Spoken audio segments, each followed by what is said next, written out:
କଥାରେ ଅଛି ପରା, ପାଞ୍ଚ ଆଙ୍ଗୁଠି କେବେ ବି ସମାନ ହୋଇନଥାଏ। ଯଦି ଗୋଟେ ଆଙ୍ଗୁଠି ବଡ଼ ହୋଇଥାଏ ତ ଆଉ ଗୋଟେ ପାଖ ଆଙ୍ଗୁଠି ଟିକେ ଛୋଟ ହୋଇଥାଏ। ସେଇଭଳି ପ୍ରକାର ଆଜ୍ଞା ସବୁ ପୁଅ ସମାନ ନୁହନ୍ତି କି ସବୁ ସ୍ତ୍ରୀ ସମାନ ନୁହନ୍ତି। କାହାକୁ କାହା ସହିତ କମ୍ପେୟାର କରିହେବନି। କାହା ମନରେ ଘୃଣା ଥାଏ ତ କାହା ମନରେ ପ୍ରେମ ଥାଏ। କାହା ମନରେ ପ୍ରତାରଣା ଥାଏ ତ କାହା ମନରେ ବିଶ୍ୱାସଘାତକ ଥାଏ। ତ ଏଇଭଳି ଭାବରେ ଆଜ୍ଞା ସଂସାରରେ ଚାଲିଛି।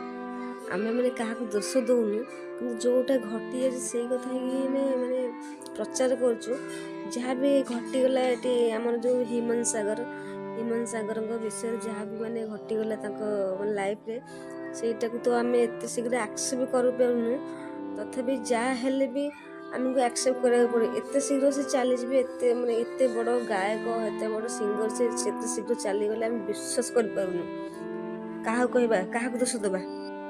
କଥାରେ ଅଛି ପରା, ଘର ଟିକେ ହିଁ ଗମ୍ଭୀର ହୋଇଥାଏ, ସେ ଧାନ କଟିବା ପାଇଁ ନୁହଁ ଆଜ୍ଞା। ତ ଅନ୍ୟମାନଙ୍କୁ ଦୋଷ ଦେଇକି ଲାଭ କ'ଣ କହୁନାହାନ୍ତି?